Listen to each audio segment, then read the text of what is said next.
Assalamualaikum warahmatullahi wabarakatuh. Salam, Om Swastiastu, Namo Buddhaya, dan salam kebajikan. Apa kabar pemirsa? Saya doakan semoga pemirsa semua selalu dalam keadaan sehat walafiat dan dalam lindungan Allah Subhanahu wa Ta'ala. Pemirsa, akhir-akhir ini saya sering sekali dimintai tanggapan terkait maraknya komunitas silat yang rasis.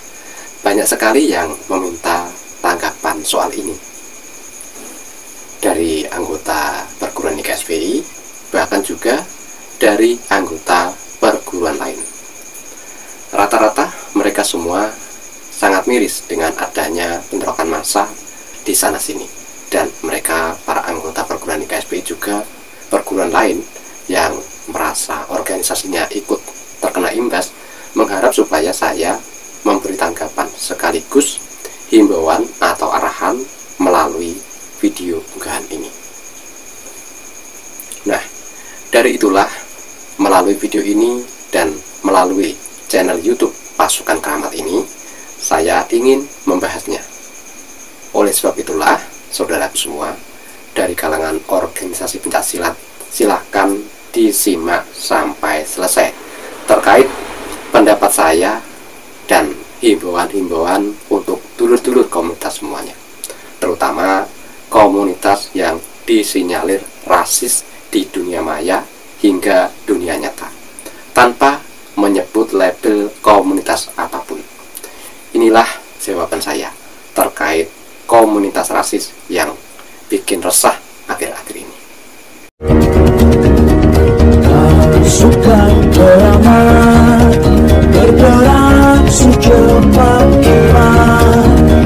Pasukan Keramat mengabdi hingga kiamat.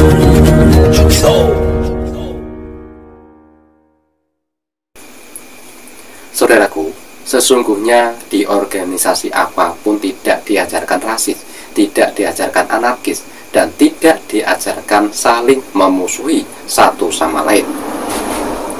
Semua organisasi mengajarkan kekeluargaan maupun rasa persaudaraan. Lantas, bagaimana komunitas-komunitas tersebut jadi rasis? Gini, intinya kenapa mereka jadi rasis dan anarkis?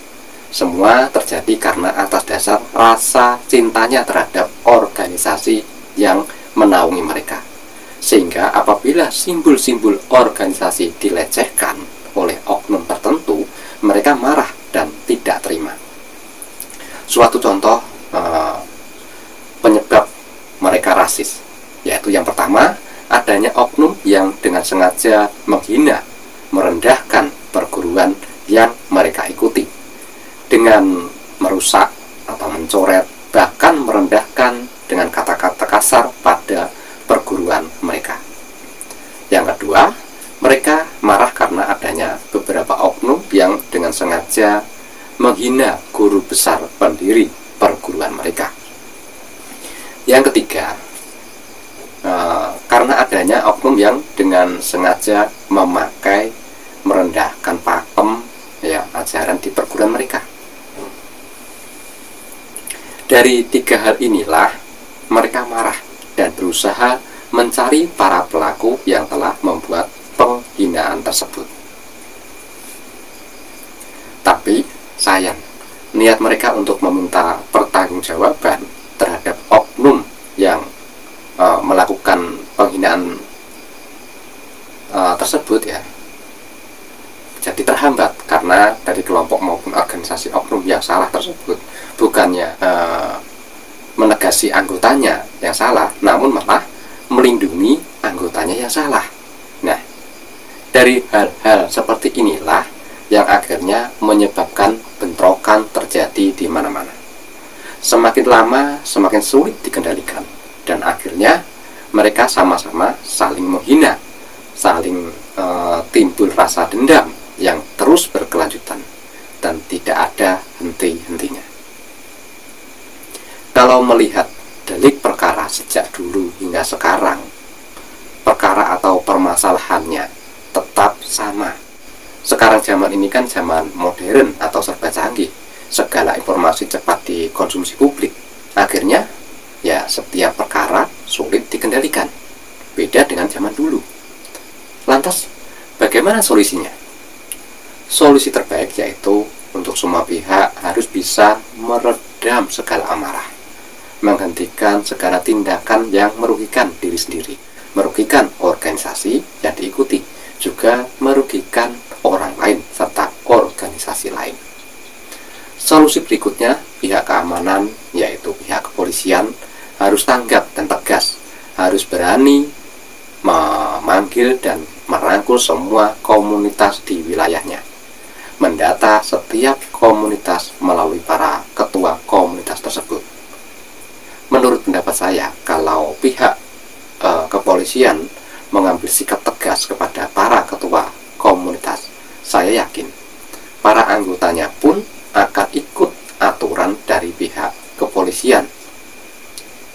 Semisal pihak kepolisian memberi jaminan keamanan, dan ya pihak ketua komunitas pun harus bisa menjamin keamanan sesuai aturan hukum negara yang berlaku, agar setiap permasalahan bisa diselesaikan dengan cara musyawarah ataupun melalui hukum yang berlaku. Solusi berikutnya, pihak IPSI sebagai induk suatu organisasi yang dinaungi para perguruan silat harus tegas, tidak pandang bulu, harus berani menegur semua organisasi yang para anggotanya sering berbuat rasis dan anarkis. Jangan malah seakan diam dengan keadaan yang terjadi di masyarakat, karena setiap peristiwa yang berkaitan dengan perguruan itu akan berdampak pada induk organisasi perguruan, yaitu IPSI. Yang terakhir adalah pihak para ketua organisasi harus bersikap tegas, bukan sekedar himbauan menolak segala jenis komunitas atau kelompok, namun secara tegas membuat aturan tertulis, undang-undang dalam organisasi menolak dan meniadakan kelompok komunitas apapun di dalam tubuh perguruan tersebut. Namun saudaraku, perdamaian bisa tercapai apabila dari semua pihak terkait seperti IPSI, perguruan, kepolisian, serta para ketua komunitas bisa saling mendukung dan tidak ada unsur politik di dalamnya. Jika ada unsur politik, bisa dipastikan perdamaian hanya sekedar bualan belaka. Perdamaian hanya isapan jempol saja. Di kalangan atas terlihat damai, namun di kalangan bawah tetap saja terjadi bentrokan massa. Dan terakhir, himbauan untuk adik-adikku semua, ingat pesan ini. Jangan mau dijadikan tumbal politik para oknum yang memiliki kepentingan-kepentingan pribadi maupun golongan. Jangan mau diadu domba, istilah Jawa, rebutan balung tanpa daging. Jangan mudah tersulut emosi. Dan harap diingat, sehebat apapun kalian, sebanyak apapun kelompok kalian, kalau apes tetap saja kalian akan menanggung masalah tersebut sendiri. Kalau saat ini menang, suatu saat pasti kalah. Kalau kurang beruntung, kalian bisa masuk penjara. Dan kalau benar-benar apes, kalian pasti akan menutup mata untuk selama-lamanya. Ya, siapa yang rugi? Jawabannya ya kalian sendiri. Sekuat apapun kalian memperjuangkan kelompok ataupun yang lain, saat kalian apes, kalianlah yang rugi sendiri. Organisasi tidak akan rugi, mereka tetap saja slow respon, bisa makan enak, bisa tidur nyenyak, ya. Sedangkan kalian tidur dan makan di jeruji penjara. Bahkan kalau apes banget, kalian sudah tidak akan bisa lagi merasakan indahnya dunia ini. Coba kalian pikirkan lebih mendalam untung dan ruginya, ya. Saran saya untuk adik-adikku semua, alangkah baiknya adik-adik kembangkan ajaran yang diberikan oleh perguruan, ya, di masyarakat dan di tempat latihan. Amalkan ilmu yang kalian dapat. Cari siswa sebanyak mungkin. Harumkan nama perguruan dengan hal-hal yang baik di masyarakat, ya, agar organisasi kalian semakin dicintai di masyarakat. Paham ya? Semoga apa yang saya sampaikan di video ini bermanfaat. Dan bisa dipertimbangkan oleh semua pihak. Harapan saya dan dulur-dulur silat yang cinta damai, sudahilah bentrokan massa. Mari duduk bersama, pecahkan masalah bersama dengan kepala dingin. Yang salah harus dituntut dan dihukum, dan yang benar harus dilindungi bersama. Damai itu indah, saudaraku. Apapun organisasinya, apapun lambangnya, apapun sakranya, apapun jurusnya, kita adalah sama-sama rakyat Indonesia yang bisa saling menghormati perbedaan dari segala suku, bangsa, budaya, dan agama. Salam damai untuk semuanya. Akhir kata, wassalamualaikum warahmatullahi wabarakatuh.